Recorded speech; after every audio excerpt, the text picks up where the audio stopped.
Hi, everybody. This is Coach Allison back with Defy Aging for week 42. All right, this week we're going to split it kind of into two different sections, kind of similar to how we did last week, but it'll run a little differently. The first part is going to be another in your own space. There's going to be a superset, and it's all going to be shoulders. So there's going to be 2 shoulder exercises, 10 reps of each. You do them back to back. I think 3 sets. Yes, for 3 sets of that. So you do exercise 1, exercise 2, back to back as quickly as possible. After that second exercise, you get a little bit of a rest then, 30 to 60 seconds, and then repeat. So that's for 3 sets. After that, we are going to split off into the turf space, kind of like normal with stations, and I believe there are 7 of those. 3 rounds of that as well for the rotation, and they're going to be timed differently. Round 1 is going to be 40 on, 40 off. Round 2 is going to be 30 on, 30 off. And round 3 is going to be short and sweet at 20 on, 20 off. So we have a lot of things to demonstrate, so let's jump right in. Okay, so we are at the first little superset. Again, this is the stuff that's in your own space, and it's all shoulders. So the first one is very standard. If you've been with us for probably very short time even, you've probably done these with us by now. Shoulder presses, dumbbell on each hand. We press those weights up. There you go, pretty straightforward. Want to make sure when you're bringing them down, you bring them down to about chin or jaw level. So we don't want to stop them short and only come down to about here. We also don't want to take them too low and kind of do this. Okay, so we do want to stop them in line, right about your chin or jaw line. Okay, that is 10 reps. Then right away after that, have your kettlebell ready because we're going to go into kettlebell halos. Another shoulder exercise, works the mobility along with strengthening. Bottoms up with the kettlebell, and we go around. We're going to go 5 each direction. So we're going to go all 5 this direction. Okay, and then once you get your 5 that way, you'll go 5 the other direction. The goal here, though, is to keep the kettlebell low and tight. So low down and tight into the body. That's going to be better range of motion and mobility for the shoulders. So what I mean by that is see how low I'm keeping it. I'm trying to drop it really far behind my head here. Okay, and I'm also keeping it really tight, like into my head, as opposed to kind of, loosey-goosey and way up there. So those 2 things, then I would take a 30 to 60 second rest after that, and then go into round 2, and then another rest, and 3 rounds of that. All right, let's next go over the circuit, the stations within the circuit. All right, the first station within the circuit now is dumbbell squats.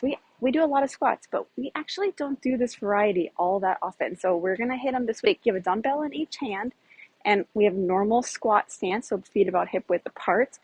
And we're going to go into a standard squat, and these weights just hang straight down at your sides. Now, you have to make sure we aren't doing a narrow squat, so we don't want the feet right together. However, if you're too wide with your stance, then when you go down, you're kind of having to hold your arms out with the weights, and that's not very comfortable on the shoulders. So make sure you have your legs in a position where your arms can pretty much hang straight down. You don't have to worry about trying to do this.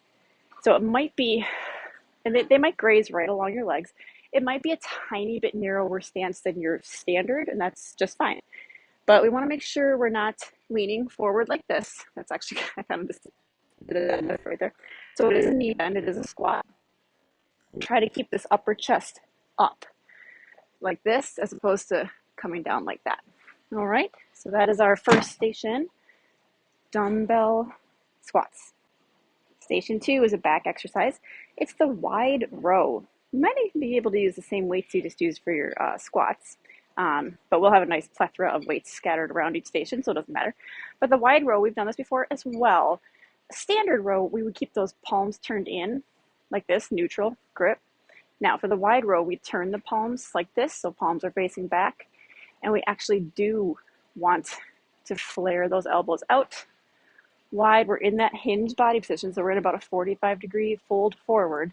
Notice my hip and my back position, as opposed to we're not just like slouching down like this. So straighten out that back, hinge at your hips, and that means you pop out the butt. So yeah, this is typically a little bit weaker of a row type than that standard neutral grip. So you might have to go a little bit lighter than you're used to. And again, maybe in front of a mirror is good for this one because I put the weights down so I can hold it here. Because you do want this position at the top. You should be making kind of 2 90-degree angles with your elbow. So we're not coming out like this, or we're not keeping the weights in here. 90 degrees there in that elbow. Okay, so that's our wide row. It is a little different than normal, and let's give it a shot.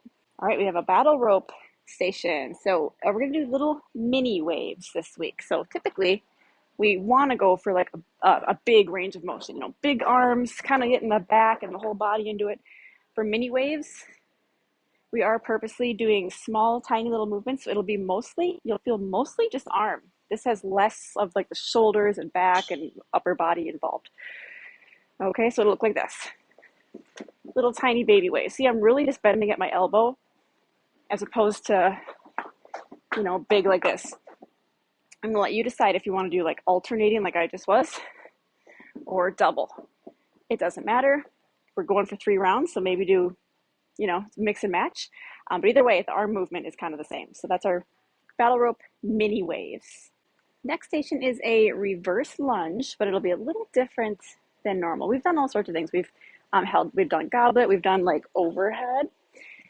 This time we're going to do a cross arm. So we cross those arms, try to keep them parallel to the floor, like this, fingertips resting on your shoulders. So this is our arm and upper body position. And then we're going to toss in the reverse lunges. We did walking lunges last week, so we walked forward. Now we're going to be stepping, I got stuff behind me, going to be stepping backwards. We do these quite often as well. First, before I put my arms up, we'll go over the lunge form really quick. You want a big step back, bend both knees as much as you're able, as low as you can go, step together, and we alternate sides. Take your time with these. They don't have to be fast. If they get fast, if they're fast, they might get kind of sloppy. Yeah. It is important you take a big step back. It's tempting to take a small step because that makes us feel more safe with our balance, but we need a big step so there's some space here. And remember, we're not just bending the front knee, because this is kind of like a stretch, but we have to bend that back knee as well. And to do that, you have to roll up to the back toes. So if you try to keep that heel down, that doesn't work. You can't keep the heel down and bend the knee. So keep that in mind. And the biggest thing, I think the most important, is that back foot. And I talked about this last week with the walking lunges. I talk about it every time we do lunges, making sure that back foot is perfectly like straight, like this, and not kind of turned out to the side. Because if you do that, that just puts a weird angle on your ankle and then right up in your knee. And I could even just doing that 1 or 2 reps, I kind of felt my knee here. So that back foot should be straight. So all that together, and then we're going to add the arms. So this will add a balance challenge because we don't have our arms down at our side to kind of indirectly help with that balance. Don't let them sink down here. That's a little shoulder activation by keeping them up. So it's a sneaky way to get a little bit of shoulder strengthening in there. Now, option. If the balance isn't there for you, then put the arms down at your sides or hold onto a wall or a rack, and that's just fine. But otherwise, let's give this a shot this week. All right, next station, it's going to involve a burpee. We have a burpee with a plank jack. So it's actually kind of nice, I think, as far as burpees are concerned, because you aren't doing constant burpees. Having that plank jack in there sort of breaks up the steady like burpees one after the other. So I think it's nice to have a little extra thing in there. I'm going to show you on an incline first because I think most of us will be using an incline. But a burpee as a quick reminder. So this is kind of low, maybe a regular bench that's a few inches higher. But a quick reminder on burpees, it's hands down, then we jump back. Make sure you jump into a nice plank form, and then we jump in, and then we jump up. So that's our burpee. What I meant by jump back into a nice plank form is we want to avoid just a little baby jump like this. So we do want to get those legs all the way back. And you can swap any of those jumps for steps. Okay, so for example, we can step back, step in, and then we reach up. That would be taking out all of the jumps. But sometimes our body agrees with one type of the jump, but not all of them. So you can mix and match. For example, you can jump back, but maybe step in and reach up. However you want to mix and match those, that's appropriate. Now, I'm going to show you how to add in that plank jack. That's just bringing the feet out to the side. Okay, so we jump back, then jump out, back in, and then we finish the burpee. And same thing, you can tap the toes out as well. It would look like this. Tap 1, tap 2, come in, come up, hair. So all sorts of ways to kind of make that work with the jumps and the steps and the jump wide and the taps. So you make that work for you. You can do that on the floor. It does get significantly more difficult on the floor, of course, but just a quick demo of that. Am I in frame? Yes. So you'll put hands down, jump back, out, in, and then finish the burpee. And again, you can step any of those as well. So maybe put your hair back if you have long hair when you're doing this. Anyway, that's our burpee station. Let's give it a shot. All right, next station is a chest press or a floor press. Hold up.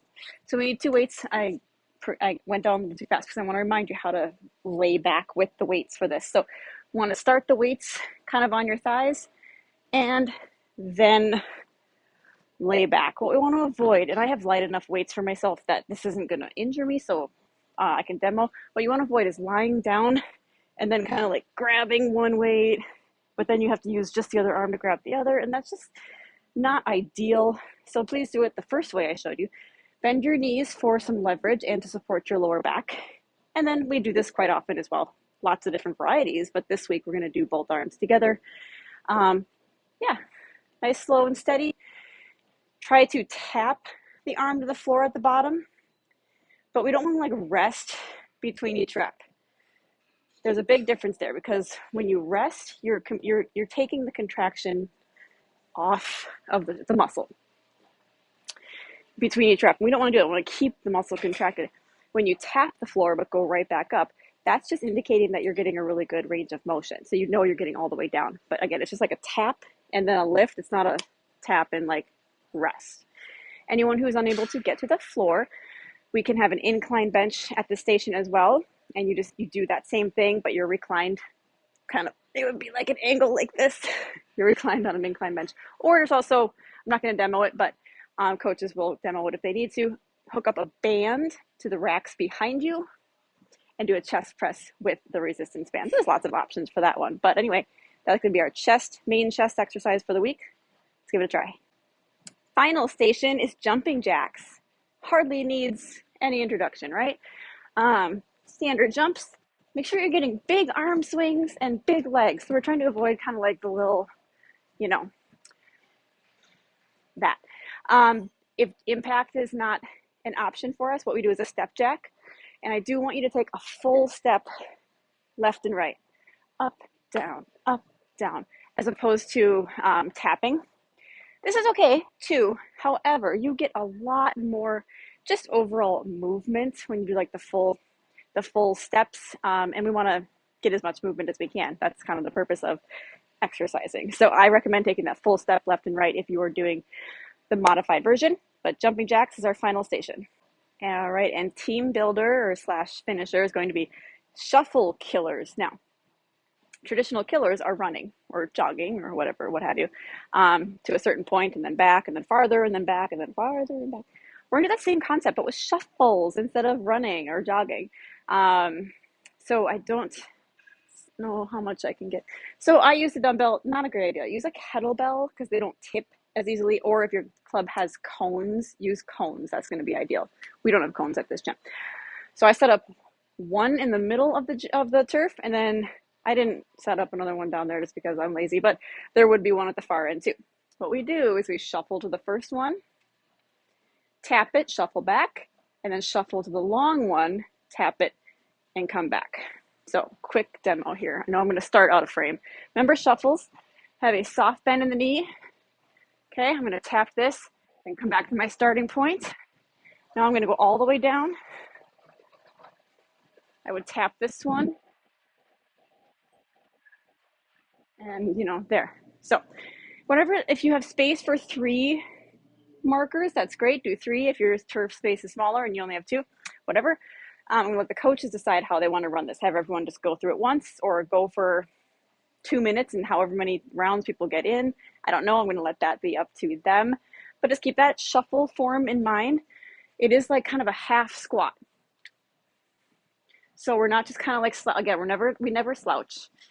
But we're not staying up straight and just kind of, so it is hips back, like you were going to go into a squat, but you got stuck. You got frozen halfway down. And then you kind of do that gentle hop If anyone's worried about impact, I I wouldn't. Shuffles are super gentle impact because it's just like kind of floating and gliding. It's not jumping, it's not stomping. There's no harsh landing.